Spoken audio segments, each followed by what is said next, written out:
al-Mu'mineen for entering the month of holy blessed month of Shaban, and especially tonight is the birthday of Sayyid al-Shoda, Imam al-Hussain alayhi salam. So congratulations to everyone. And this was Walaikum assalam. Thank you. This is a last minute program. Sunday night we decided this is how we were going to do two programs, one on Tuesday night and one on Thursday night. So I didn't prepare. I didn't have a lot of time to prepare. So forgive my ignorance, and if whatever I can say in the honor of Sayyid al-Shoda, it will be my honor. And but Muhammad, please read aloud salawat. Allahumma salli ala Muhammad wa ajil farajahum. Bismillahir Rahmanir Rahim. Alhamdulillahi Rabbil Alameen. As-salatu was-salam ala Rasulul Sakalain. Mehboobe Rabbil Mashriqain wal Maghribain. Jaddal Hasan wal Hussain. Abul Qasim Muhammad. Allahumma salli ala Muhammadin wa ali Muhammad wa ajil farajahum. وعلى آل بيت الطيبين الطاهرين والمعصومين والمظلومين وعلى لعنة الله أعدائهم أجمعين. رب اشرح لي صدري ويسر لي أمري واحلل عقدة من لساني يفقهوا قولي سنقرئك فلا تنسى رب زدني علما. بسم الله الرحمن الرحيم. إنما يريد الله ليذهب عنكم الرجس أهل البيت يطهركم Allahumma salli ala Muhammadin wa ali Muhammad wa ajil farajahum. Time is very limited. I've only, I think, 15 minutes now left. I have to finish at 8:55 according to the schedule. So I want to say a few sentences about the month of Shaban, and then talk about the merits of a little bit Imam al-Hussain and a few merits of BiBi Zaynab, if time permits, inshallah. So first of all, we have, as you know, we have entered into the blessed month of Shaban, and this is the month that is being associated with Prophet Muhammad sallallahu alaihi wasallam. Allahumma salli ala Muhammadin wa ali Muhammad wa ajil farajahum. The month before is Rajab, and the month of Rajab is associated with Allah subhanahu wa ta'ala, and one other personality is Amir al-Mu'mineen. The month of Rajab is month of Allah and the month of Amir al-Mu'mineen. So it begins with the month of Allah, but right in the middle of the Rajab, when there's a full moon on 13th of Rajab, is the birthday of Amir al-Mu'mineen. And then we enter into the month of Shaban, which is the month of Prophet Muhammad sallallahu alaihi wasallam. And then we enter into the month of Ramadan, which is the month of Allah subhanahu wa ta'ala. So say, in order to reap the benefits of the month of Ramadan, the month of Rajab and month of Shaban are the preparatory months. If you don't have good preparation, you cannot really reap the rewards of the month of Ramadan. And the peak reward in the month of Ramadan is getting the Laylatul Qadr, achieving the Laylatul Qadr. So having and I'm sure the sequence, all these merits of these months. What I want to bring your attention towards is that why there is Rajab, month of Amir al-Mu'mineen, and then comes the month of Shaban, month of Prophet Muhammad, and then in the month of Ramadan, month of Allah subhanahu wa ta'ala. This sequence has some kind of meaning. And the meaning to this sequence is that, ultimate goal of yours is to get closeness to Allah subhanahu wa ta'ala. That's the main goal of the month of Ramadan. And so why is this, you have to go through month of Rajab, then go through Shaban, and then you go into the month of Ramadan. So this sequence tells you something, that you cannot get close to Allah unless you get close to his Prophet Muhammad sallallahu alaihi wasallam. And you cannot get close to Prophet Muhammad sallallahu alaihi wasallam until you submit yourself, get close to Amir al-Mu'mineen. Subhanallah, subhanallah. And that's what the Prophet, and so this particular sequence, if you want to get close to Allah, you have to go through Amir al-Mu'mineen to Prophet Muhammad, and then you can go close to Allah. And that's what Prophet said, Ana Madinatul Ilm wa Aliyun Ba'abuha. I am the city of knowledge and Ali is its door. If you want to enter into the city of knowledge, you have to go through the door. And that's this sequence lies with the hadith of Prophet Muhammad perfectly, and it makes sense to me. So please write recite a big salawat. Allah. اللهم صل على محمد وعلى محمد محمد وعجل وآل فرجه. محمد وعجل فرجهم. So I'm gonna use this analogy because tomorrow, because that's how I understood after many years. Then when I went first time in Ziyarat in 2012 to Imam Hussain, and so I said, what, our caravan reached Karbala, and so I said, I want to go to Imam Hussain. I've been my whole life, I've been dreaming. I want to go to visit Imam Hussain. This is a dream come true. I could not sit in the hotel, and they said, just the leader of the caravan said, just rest, and we're gonna go 1 hour, get fresh yourself up, revise your wudu, and we're gonna go to Abul Fadl Abbas first. What do you mean? I mean, I want to go to Imam Hussain first. He said, no, we're gonna go. This is the tradition. When you go for ziyarat of Abba Abdullah, you first go pay your respect to Hazrat Abul Fadl Abbas. And so the analogy that what I described about Amir al-Mu'mineen and Prophet Muhammad, the door to Imam Hussain, his Abul Fadl Abbas.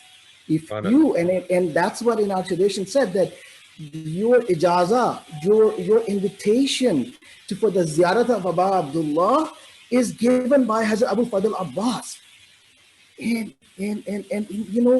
this is such a big status, and so you look, when you visit Karbala and you look at, you stand in the, you go to the shrine of Imam Hussain, and then you right away, you can't, can't hide your look. There's a shrine of Abul Fadl Abbas as magnanimous, as beautiful as Imam Hussain, and in the space in between the two shrines is called Banul Haramain. And you stand in Banul Haramain, you look on one side is Imam Hussain, the other side you look as Abul Fadl Abbas, and you go and you realize that that it clicked at that time. It clicked to me that see how the status is also verified. His birthday is the next day, the birthday of Imam al-Hussain. He could have born any other month, like any imams, and he's not among the imams. Abul Fadl Abbas is not among 12 imams. It is not among the 12 Masumin, although his status is way high. It's just before the Masumin. 14 Masumin is the status of the daraja of the Abul Fadl Abbas and the Lady Zaynab. But his birthday coincides the next day of Hazrat Imam Hussain. So that's I know we're going to celebrate the birthday of Hazrat Abul Fadl Abbas on Thursday night, but I wanted to say that because this analogy, the door to the city of knowledge to Prophet Muhammad is Amir al-Mu'mineen, and door to Imam al-Hussain is Hazrat Abul Fadl Abbas. And one thing I want to, before I talk about the month and move on to Imam al-Hussain, is that this is the only exclusive month in the whole 12-month Islamic calendar. There is not a single month. There is in 11 months. There is no single month when there is a Baladat and there is no Shahadat. This is the only month in 12 months, month of Shaban. There is no Shahadat at all in this month. It is all birthdays. So, Bar Muhammad wa Ali Muhammad salawat. اللهم صل على محمد وعلى محمد وعجل فرجهم.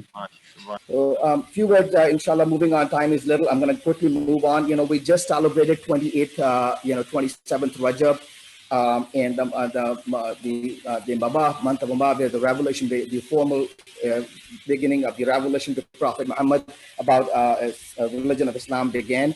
And one of the tradition is that on 27th Rajab, Prophet also ascended for the Miraj.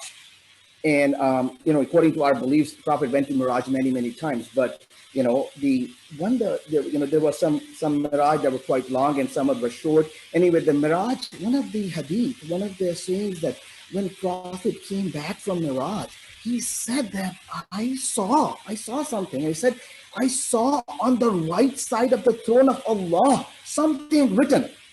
And he said, what I saw was that in al-Hussain misbah al-huda wa safinatul najat.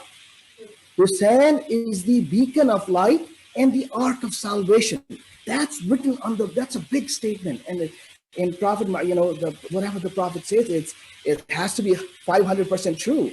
And this is such a big status of Imam Hussain that Prophet described about him. And when we اللهم look at صل اللهم على صل محمد على وآل محمد محمد وآل محمد وعجل فرجهم. ما شاء الله ما شاء الله سبحان الله. so we look at the life of Prophet Imam Hussain, and he has always been forgiving in his whole life and salvating people in his whole life. So I'll give you two examples: the day he's born and the day he was martyred. The two salvations he did. The day he was born, and the incident that what happened is described by Sheikh Suduq in book Al-Amali, his compilation of hadith, where he describes that from Imam Jafar Sadiq, اللهم صل على محمد وآل Muhammad. محمد وعجل فرجهم. Like when Imam Hussain was born, the God ordered angel Jibreel to take about 80,000 archangels to take with him and give congratulations to Prophet Muhammad on the birthday of Imam Hussain. So on his way, when he was descending to the planet Earth, he heard the voice of an angel. His name was Fitros. And he had committed a mistake, and his as a punishment, his wings were burnt, and he was trapped in an island on planet Earth somewhere. And so he saw, and he was for years, thousands of years, he was crying and repenting, and he saw the angel Jibreel and such a huge number of angels coming towards Earth. And so he called angel Jibreel and said, where are you going? He said, I'm going to Prophet Muhammad because his grandson is born. Hussain is born. He asked Angel Jibreel, can you take me with you to Prophet Muhammad? Maybe I can, maybe Allah will forgive me if I plead to Prophet Muhammad for my forgiveness. So Angel Jibreel took him, the Fitras with him, and brought it to the Prophet Muhammad. And then after giving congratulations, Fitras came to the Prophet Muhammad and says, can you pray for me to Allah to forgive me, and I can get my wings back, and I can ascend to heavens again? And Prophet Muhammad replied, he says, told Fitr, says, go and rub yourself with the cradle of Imam Hussain. Not touch Imam Hussain. Touch yourself with the cradle of Imam Hussain. And that's what Fitr did. He touched himself with the cradle of the Imam Hussain, and his wings came back. And he prayed to Allah, please forgive me, and his wings came back. اللهم صل على محمد وآل محمد وعجل فرجهم. So this was, he was a baby. He was a baby, and the look at the status of Imam Hussain. That he was not, he made a felony which was heavenly, which was up in the skies, on the earth, and he's been forgiven on earth by Imam Hussain. And the last salvation that I'm going to tell you on his last day of martyrdom is Hur ibn Yazid bin Riyahi. Hur, he was a general of the army of the Yazid, and he diverted the caravan of Imam Hussain and brought them towards Karbala. And last day he changed his mind, and he comes to Imam Hussain on his horse with his head down and ashamed. And he asked Imam Hussain that, is there a way you can forgive me? And what I did was very bad to you, and is there any way that I can be forgiven? And Imam Hussain forgave him. And look at that. He perpetuated. He was a bit perpetuated to bring Imam Hussain to the land of Karbala, and he was forgiven by Imam Hussain. And with this, a big statement, Imam Hussain says, Hur, I forgive you, and my God forgive you. That was a huge statement by Imam Hussain. You can only say that to somebody that I can forgive you, but you don't know about the status of Allah. And this was you can imagine the status of Imam Hussain, that he says, not only I forgive you, my God is also forgiving you, Hur. And Hur, he hid his life. He went to Jannah, he was forgiven. So his ark of salvation, and so that's what the point to tell you is, that this is a very blessed night. This is, and tomorrow is a very blessed day. The the thing, some things are written, in your destiny, and there is nothing you can change about it. So I'm going to give you quickly, I'm running out of time, so I'm going to give you one more story of destiny, how destiny can be changed. And it was a Christian, monk. His name was, in our tradition called Rahab. He was, a Christian monk. He came to Prophet Muhammad one day, and he knew the status of Prophet Muhammad, and he says, Prophet Muhammad, can you pray for me? I don't have any child. Can you pray for me that I can have a son? Prophet Muhammad, looked up the heavens and tried to pray, and he was given the revelation that he said, I can't do it. I can't do it because it's not written in your destiny. He asked Prophet Muhammad again, and Prophet Muhammad denied again, says, no, there's nothing I can do. And he was walking disappointed from the court in the Masjid al-Nabi towards outside the Masjid al-Nabi, that there's nothing can be done. And Imam Hussain was only 4 years old. He looked at that monk and he was so disappointed. And he stopped him and he says, what do you want? Why are you so disappointed? He says, when you were a child, why? And he said, I came here for a desire, but it's not fulfilled. He said, what do you want? He says, I want a son. I want a child. And Imam Hussain looked at him and says, go, you are given one child. He looked at Imam Hussain. Imam Hussain, you're given two childs. And he looked at it again. Imam Hussain gave him, you're going to get three sons. And then Imam Hussain said, you're going to have 4, 5, 6, and 7. And then he stopped Imam Hussain and says, that's enough. Imam Hussain, thank you so much. And this is what a destiny, this was the Prophet wanted to show us, that something that things cannot change, but Imam Hussain has a special status in your life. Anything that you cannot be changed, it's the Imam Hussain that can change your destiny, whatever is written. And that's why when we go for ziyarat of Imam Hussain, touching the zari of Imam Hussain, just like the fitrus touched the cradle of Imam Hussain, he got his wings back. And so this is, you want to know where you can be salvated. We are all sinners. We have so much sins in our life. And we know that for sure that Karbala, the zari of Imam Hussain, is the art of salvation. You're touching that zari. And that, you can be forgiven. Your desires can be fulfilled. Whatever your hajats are. Please write aloud salawat. اللهم صل على محمد وآل محمد وجل So, I have one more thing I want to, maybe I want to go to quickly to go to BiBi Zaynab also, is that I want to give you hadith of Rasulullah. And it's a hadith that you heard as a child. And the Prophet said, Hussainu minni wa ana min al-Hussain. Hussain is from me and I am from Hussain. So what does this mean? Like, it makes sense. Like Prophet said to Prophet Bibi Fatima to Zahra, Fatima to bazutu minni. Fatima is my part, is my tukra, is my flesh, is part of my body.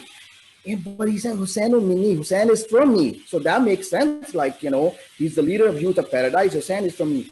But the next part is, wa ana min al-Hussain, and I am from Hussain. I mean, you got to look at it. I mean, he's the prophet of Islam. After God, the highest status of any creation is the Prophet Muhammad. There is nothing superior in this universe after God is Prophet Muhammad. And he says, I am from Hussain, and Hussain is his grandson. What does that mean? There is something meaning hidden behind this thing. Ana min al-Hussain, and I am from Hussain.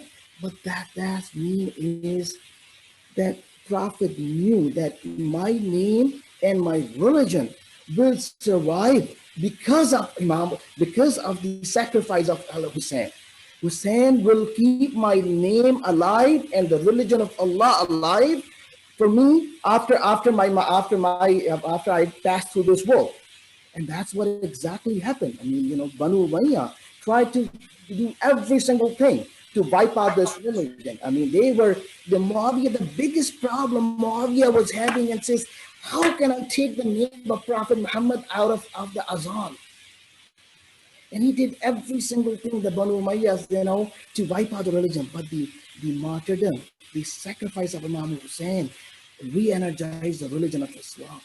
And today, today is about every single day. There is about 5 billion times the name of Prophet Muhammad and the name of Allah is recited every single day. If you recite, we have 5 prayers and, 5 azan, if you have 3 azan, if you calculate, you will see that roughly there are 2 billion Muslims. It's about 17 billion times the name of Allah, Allahu Akbar is recited. Ashhadu la ilaha illallah, ashhadu anna Muhammad Rasulullah is recited. It's because the sacrifice of Imam Hussain. Please recite aloud salawat. Allah. Allahumma salli ala Muhammadin wa ali Muhammad. My time is over, but I'm gonna give you last a golden nugget that probably might make you happy, and is that one of the things is that when Allah likes someone, He puts the love of Imam Hussain in that person and puts the desire of the ziyarat of Imam Hussain in that person. So alhamdulillah, you all are present tonight celebrating the birthday of Imam Hussain. You're all lovers of Imam Hussain. And there's a glad tidings for you that Allah likes you, Allah loves you. Because if you were not lover of Imam Hussain, you won't be here and tonight and participating in this. So, this is one of the beautiful things that whenever you feel low and you say, maybe Allah doesn't like me, Allah is not happy with me, but when you think about Imam Hussain, it gives you that band-aid that no, Allah is not, Allah likes me because I love Imam Hussain. So please recite a salawat. Allahumma salli ala Muhammadin wa ali Muhammad wa Jazakallah, Faizi. Last sentence, and I'm gonna say good, end it here. The hadith from Imam Jafar Sadiq. Allahumma salli ala Muhammadin wa ali Muhammad. He said that visitation, doing ziyarat of Imam Hussain is like doing ziyarat of Allah subhanahu wa ta'ala. Subhanallah. It is such a big merit of doing a ziyarat, going for the ziyarat and doing the ziyarat of Allah. That is almost like doing ziyarat of Allah subhanahu wa ta'ala. It has very deeper meaning. But it's the point is to tell you that it has a very magnanimous merit of going for ziyarat of Imam Hussain, and may Allah give all of us by the right of this night, and we all go for ziyarat again and again for the ziyarat of Abu Abdullah and 14 Masumeen, and inshallah may Allah end this pandemic soon, and may Allah accept all the hajat of all the people who are attending or listening, and all the people who are sick there, may Allah give them shifa, and all the people who if you have any hajat, may Allah accept your hajat tonight, inshallah. ورحمة الله وبركاته. اللهم صل على محمد وعلى محمد